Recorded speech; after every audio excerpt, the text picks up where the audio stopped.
Shalom jemaat yang dikasihi Tuhan. Mari sebelum kita bersama-sama merenungkan firman Tuhan, kita tundukkan kepala dan berdoa. Kami mengucap syukur Tuhan kepadamu kalau pada saat ini kami boleh bersama-sama membaca dan merenungkan firman-Mu.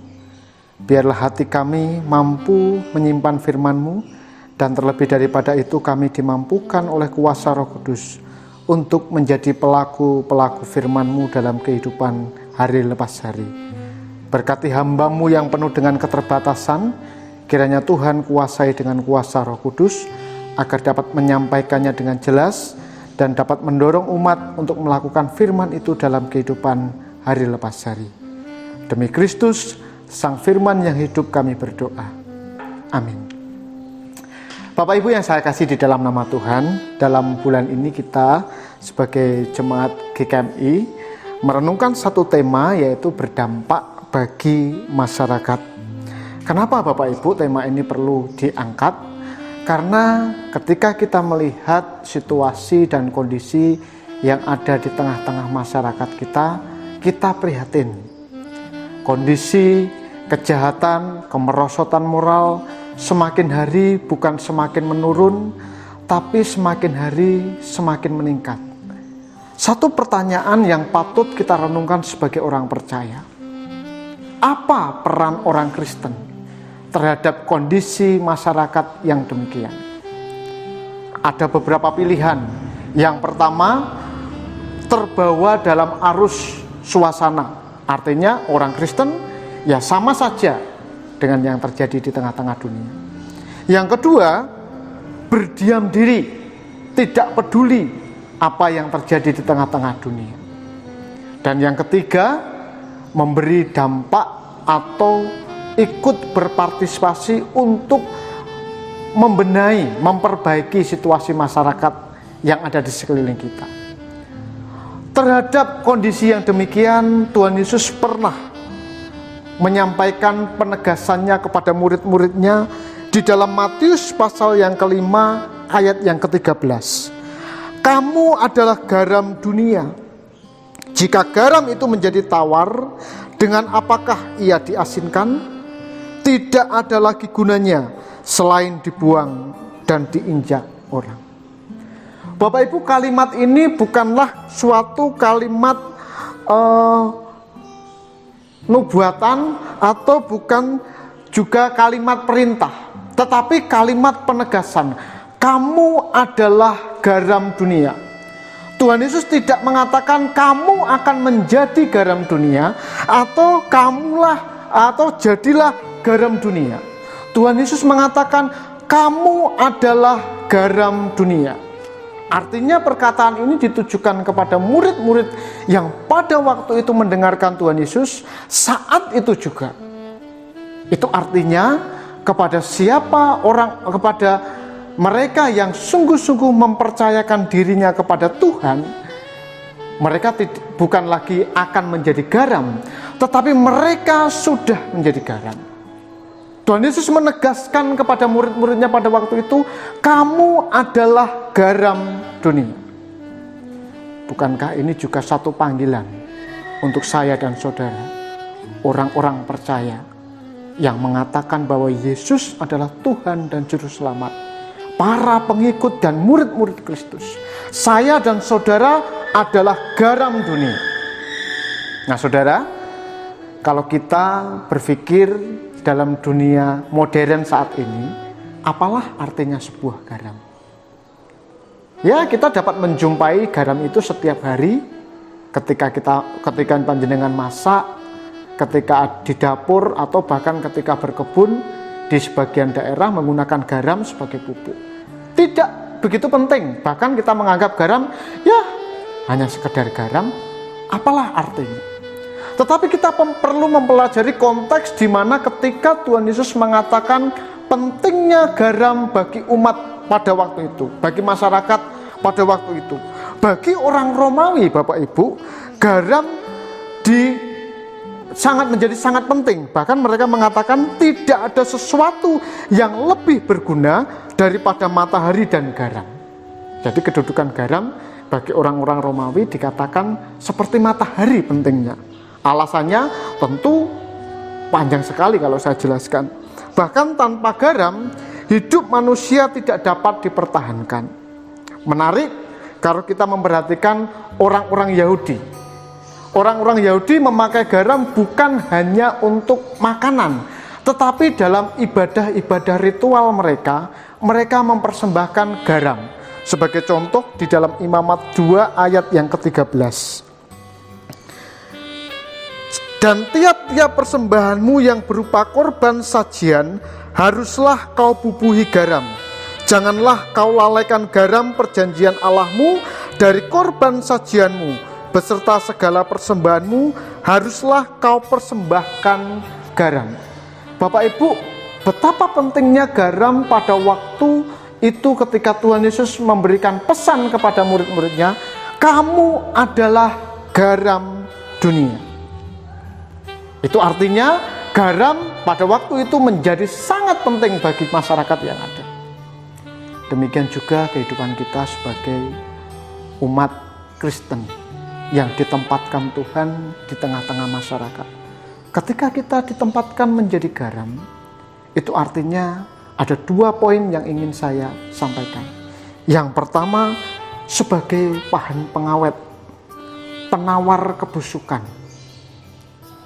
Kita dipanggil oleh Tuhan untuk menjadi orang-orang yang ditugaskan menjadi pengawet, penawar kebusukan. Artinya kita harus memberi dampak dan pengaruh yang berbeda. Ketika dunia berjalan menuju kegelapan, bagaimana umat Kristen memberi pengaruh dan dampak yang positif.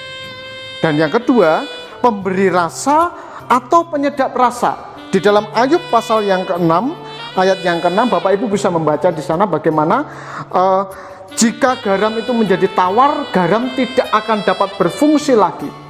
Secara spesifik Tuhan Yesus sebenarnya mengarahkan pendengarnya pada waktu itu untuk berfungsi menjadi garam yang memberikan rasa di tengah-tengah masyarakat yang ada. Nah, 2 poin ini Bapak Ibu, kekristenan sama seperti garam yang memberi cita rasa yang sedap dan memberi keharuman bagi sesama. Seperti di awal tadi saya katakan, di tengah-tengah konteks masyarakat yang kehidupan moralnya semakin merosot, kita dipanggil untuk menjadi umat Tuhan yang berbeda, yang memberi rasa, menjadi penawar bagi kebusukan, dan terlebih daripada itu agar nama Tuhan dipermuliakan. Bapak Ibu, ketika saya menyaksikan salah satu cerita wayang, ada salah satu raja namanya Basudewa. Dia memiliki 3 anak. Yang pertama Kokrosono, Noroyono, dan Roro Ireng. Mereka bertiga diasingkan oleh raja, dan suatu ketika mereka sudah dewasa dipanggil pulang. Lalu raja bertanya kepada ketiga anaknya, sebesar apa cinta kalian kepada ayahanda? Kokrosono menjawab, sebesar gunung Himalaya. Noroyono menjawab, seluas samudra. Tetapi putri yang ketiga berkata, saya mencintai ayahanda Paduka seperti cinta saya kepada garam. Raja kaget, loh kok bisa? Kok hanya seperti garam? Rupanya peristiwa itu didengar oleh juru masak kerajaan. Dan suatu ketika juru masak menyajikan masakannya, tidak diberi garam Bapak Ibu. Raja protes, loh ini kok nggak ada rasanya? Kemudian juru masak kerajaan berkata kepada raja, itulah cinta kasih putri Tuan Raja seperti cinta kepada garam. Tanpa garam, makanan kita tidak akan bisa dinikmati. Bapak Ibu yang saya kasih di dalam nama Tuhan Yesus, sebagai orang-orang percaya, mari kehadiran kita memberi dampak dan pengaruh yang positif bagi lingkungan sekitar kita. Melalui perkataan kita, melalui tingkah laku kita, melalui perbuatan kita, dan bahkan melalui tutur kata yang kita sampaikan. Kita terus berdampak bagi masyarakat. Garam justru akan terasa nikmatnya ketika dicampur dengan sayuran-sayuran, masakan-masakan yang lain. Jangan sampai kita menjadi garam yang diasingkan dan hanya ditempatkan di tempat bumbu yang tidak berfungsi. Mari kita membaur dengan masyarakat. Mari kita bersatu dengan masyarakat dan memberi rasa di tengah-tengah masyarakat, sehingga kehidupan kita menjadi bermanfaat bagi masyarakat. Kiranya Tuhan Yesus memberkati. Amin. Bapak Ibu, mari kita bersatu dalam doa. Bapa di surga, kami mengucap syukur kepadamu. Kalau kami ada, kami berdiri, bahkan kami hidup sampai hari ini, bukan karena kuat dan gagah kami, tetapi semua karena kasih dan pemeliharaan.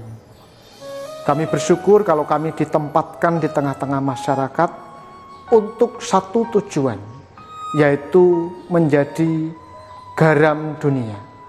Untuk itu Tuhan, mampukan kami agar ketika kami bergaul dengan masyarakat, berjumpa dengan orang-orang yang belum percaya, kami tetap menjaga hati dan pikiran kami, sehingga hidup yang kami jalani menjadi hidup yang berkenan kepada Tuhan. Mampukan kami sebagai umat-Mu yang memberi rasa, memberi warna yang berbeda, dan memberi pengaruh yang positif di tengah-tengah masyarakat. Hamba-Mu berdoa untuk bangsa Indonesia, di mana saat ini masih terus bergumul dengan pandemi. Kami mohon kiranya Tuhan memberkati para pemimpin bangsa kami, berikan mereka hikmat untuk menanggulangi wabah virus ini dengan baik, dan mengupayakan segala sesuatu dengan penuh tanggung jawab sehingga wabah ini segera berlalu di bangsa kami. Demikian juga kami sebagai masyarakat, berikan kami kesadaran untuk mematuhi protokol-protokol kesehatan. Kami berdoa secara khusus untuk Kota Salatiga dan Kabupaten Semarang, di mana gereja-Mu ada. Kami mohon Tuhan memberkati supaya penyebaran virus corona tidak berlarut-larut, tetapi dapat dikendalikan dan semakin berkurang. Kami mohon kesejahteraan untuk kota di mana tempat kami tinggal. Biarlah melalui kehadiran kami sebagai umat Kristen, umat yang mengasihi Tuhan, kehidupan kota di mana tempat kami tinggal berjalan dengan baik. Kami juga tidak lupa berdoa menyerahkan gereja-Mu, baik yang ada di pusat maupun yang ada di cabang Salatiga Timur. Hamba-hamba-Mu yang Tuhan utus untuk melayani, Tuhan berkati, baik Ibu Pendeta Endang, Bapak Pendeta Muda Paul, Dian Prasetya, hamba-Mu dan Pak Antoni.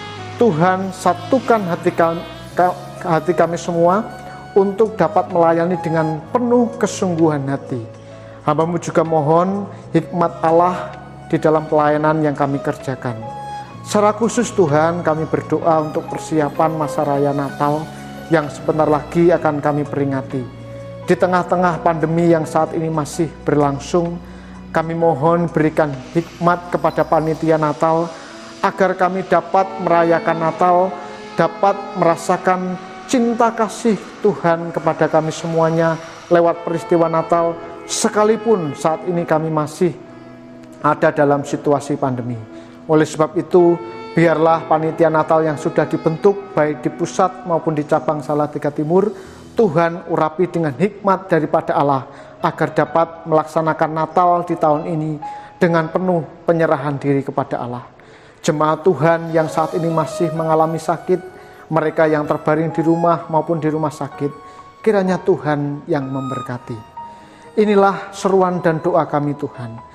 Kami naikkan doa dan permohonan kami ini di dalam satu nama yang ajaib, yaitu nama Tuhan kami Yesus Kristus, Allah yang hidup, Allah yang menjadi juru selamat kami memohon. Amin. Tuhan Yesus memberkati.